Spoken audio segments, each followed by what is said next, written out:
Lembrei da praça em Sória, o momento em que pedi para que ele procurasse a medalha que eu havia perdido. Eu sabia.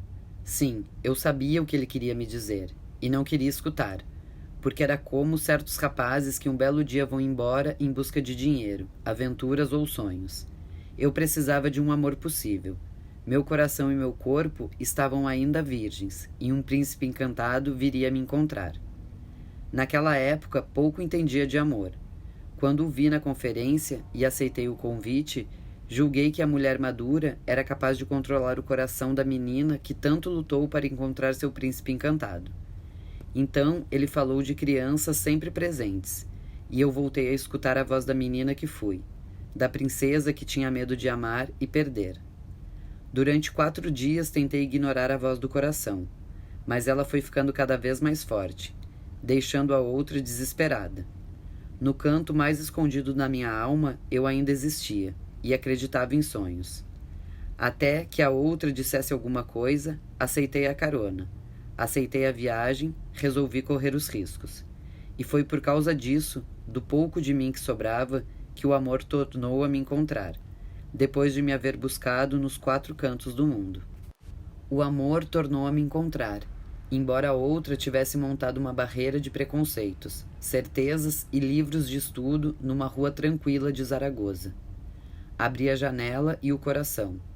O sol inundou o quarto, e o amor inundou minha alma. Andamos horas seguidas em jejum. Caminhamos pela neve e pela estrada. Tomamos café da manhã numa cidadezinha que jamais saberei o nome, mas que tem uma fonte, e nessa fonte uma escultura de serpente e pomba misturadas num único animal. Ele sorriu ao ver isso. É um sinal. Masculino e feminino unidos na mesma figura. Nunca havia pensado no que você me falou ontem, comentei. E, no entanto, é lógico. Homem e mulher, Deus o criou, disse ele, repetindo uma frase do Gênesis. Porque essa era a sua imagem e semelhança. Homem e mulher. Vi que seus olhos tinham outro brilho. Ele estava feliz e ria de qualquer bobagem. Puxava a conversa com as poucas pessoas que encontrava no caminho. Lavradores de roupa cinzenta que seguiam para o trabalho. Montanhistas de roupas coloridas que se preparavam para escalar algum pico. Eu ficava quieta, porque meu francês era péssimo, mas minha alma alegrava-se ao vê-lo assim. Sua felicidade era tanta que todos sorriam quando conversavam com ele. Talvez seu coração lhe tivesse dito algo, e agora sabia que eu o amava, embora ainda me comportasse como uma velha amiga de infância. Você parece mais contente, eu disse a certa altura. Porque sempre sonhei em estar aqui com você, andando por essas montanhas e colhendo os frutos dourados do sol. Os frutos dourados do sol. Um verso que alguém escrevera há muito tempo e que agora ele repetia, no momento certo. Existe outro motivo para a sua alegria, comentei, enquanto voltávamos daquela cidadezinha com a fonte esquisita. Qual? Você sabe que eu estou contente. Você é o responsável por eu estar aqui hoje, subindo montanhas de verdade, longe das montanhas de cadernos e livros. Você está me fazendo feliz, e a felicidade é algo que se multiplica quando se divide. Você fez o exercício do outro? Perguntou ele. Sim, como você sabe? Porque você também mudou, e porque sempre aprendemos esse exercício na hora certa. A outra me seguiu durante toda aquela manhã. Tentava aproximar-se de novo, a cada minuto. Porém, sua voz ia ficando cada vez mais baixa, e sua imagem começava a se dissolver. Eu me lembrava do final dos filmes de vampiro, quando o monstro se transforma em pó. Passamos por outra coluna com a imagem da Virgem na cruz. Em que você está pensando? Perguntou. Em vampiros, nos seres da noite, trancados em si mesmos, buscando desesperadamente companhia, mas incapazes de amar. Por isso que a lenda diz que apenas uma estaca no coração é capaz de matá-lo. Quando isso acontece, o coração desperta, liberta a energia do amor e destrói o mal. Nunca havia pensado nisso antes, mas é lógico. Eu conseguira cravar essa estaca. O coração liberto das maldições tomava conta de tudo. A outra já não tinha mais onde ficar. 1000 vezes senti vontade de segurar sua mão, e 1000 vezes fiquei quieta, sem fazer nada. Estava um pouco confusa. Queria dizer que o amava, e não sabia como começar. Conversamos sobre as montanhas e sobre os rios. Ficamos perdidos na floresta por quase 1 hora, mas reencontramos a trilha. Comemos sanduíches e bebemos neve derretida. Quando o sol começou a descer, resolvemos voltar para Saint-Savin. O som de nossos passos ecoava pelas paredes de pedra. Levei instintivamente a mão até a pia de água benta e fiz o sinal da cruz. Lembrei o que ele me havia dito. Água é o símbolo da deusa. Vamos até ali, disse ele.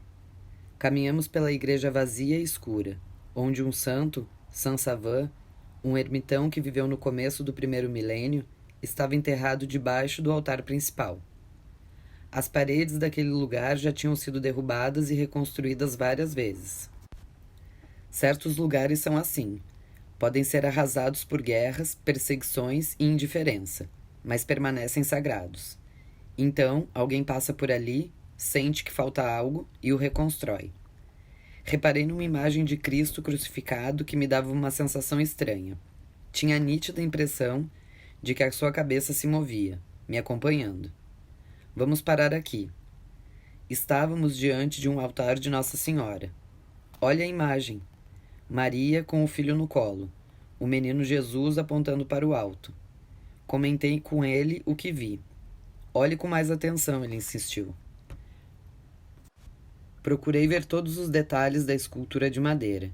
A pintura dourada, o pedestal, a perfeição com que o artista traçava as dobras do manto. Mas quando reparei no dedo do menino Jesus, foi que entendi o que ele queria dizer. Na verdade, embora Maria o tivesse em seus braços, era Jesus quem a segurava. O braço da criança, levantado para o céu, parecia carregar a Virgem até as alturas, de volta à morada do seu noivo.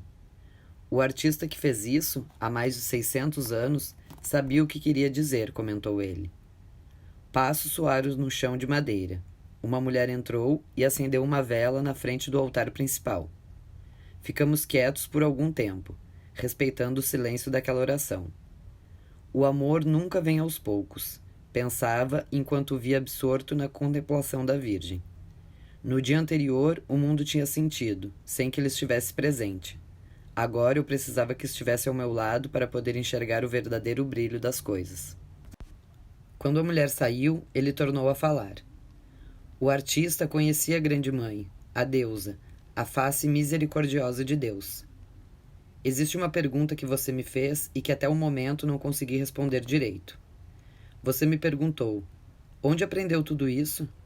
Sim, eu havia perguntado e ele já havia respondido, mas fiquei calada. Pois aprendi como esse artista, continuou. Aceitei o amor das alturas, me deixei guiar. Você deve se lembrar daquela carta onde eu falava que queria entrar para o mosteiro. Eu nunca lhe contei, mas o fato é que terminei entrando. Lembrei imediatamente a conversa antes da conferência. Meu coração começou a bater mais rápido, e eu procurei fixar meus olhos na Virgem. Ela sorria. Não pode ser, pensei. Entrou, mas saiu. Por favor, me diga que saiu do seminário. Já tinha vivido intensamente minha juventude, continuou ele sem ligar para os meus pensamentos. Conhecia outros povos e outras paisagens. Já havia buscado Deus pelos 4 cantos da terra. Já havia me apaixonado por outras mulheres e trabalhado para muitos homens em diversos ofícios.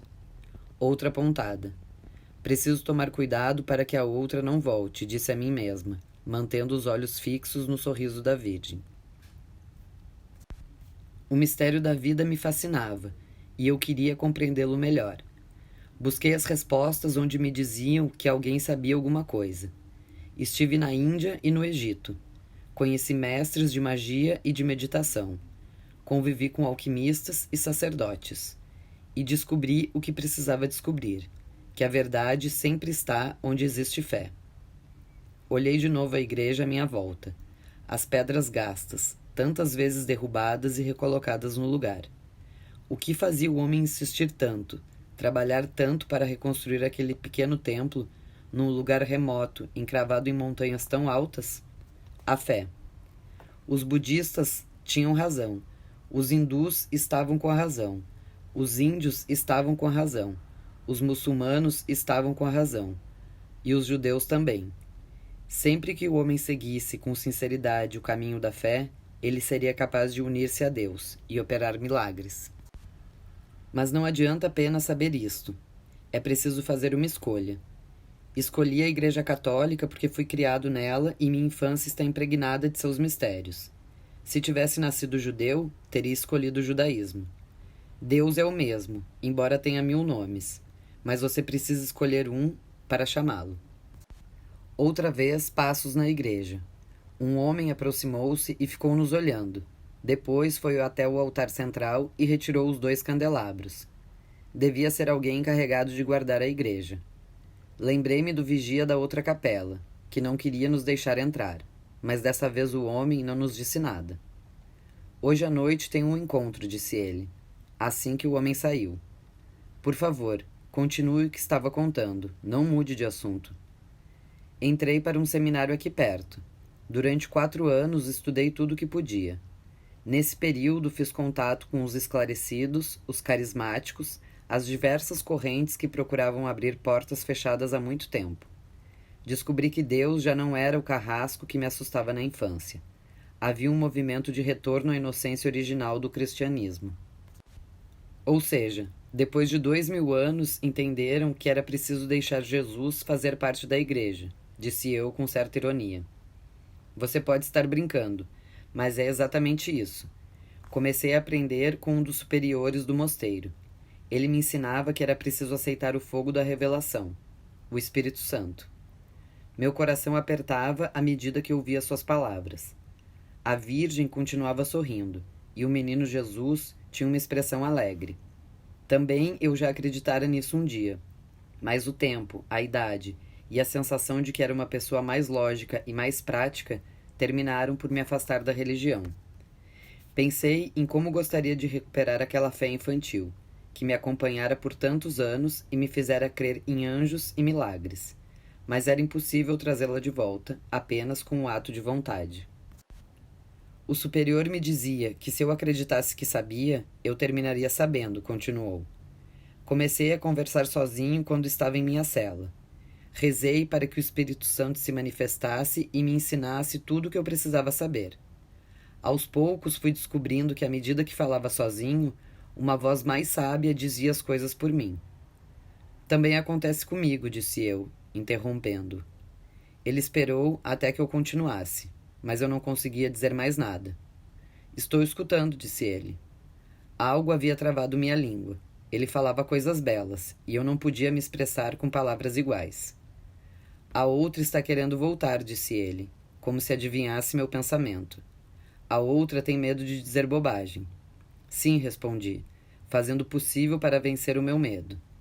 Muitas vezes, quando converso com alguém e me entusiasmo com um certo assunto, termino dizendo coisas que nunca pensei antes. Parece que canalizo uma inteligência que não é minha, e que entende da vida muito mais do que eu. Mas isso é raro. Geralmente, em qualquer conversa, prefiro ficar escutando. Creio que estou aprendendo algo novo, embora sempre termine esquecendo tudo. Nós somos nossa grande surpresa, disse ele. A fé do tamanho de um grão de mostarda nos faria mover essas montanhas aí. Foi isso que eu aprendi. E hoje me surpreendo quando escuto com respeito minhas próprias palavras. Os apóstolos eram pescadores, analfabetos, ignorantes, mas aceitaram a chama que descia do céu. Não tiveram vergonha da própria ignorância, tiveram fé no Espírito Santo. Esse dom é de quem quiser aceitá-lo. Basta apenas acreditar e não ter medo de cometer alguns erros.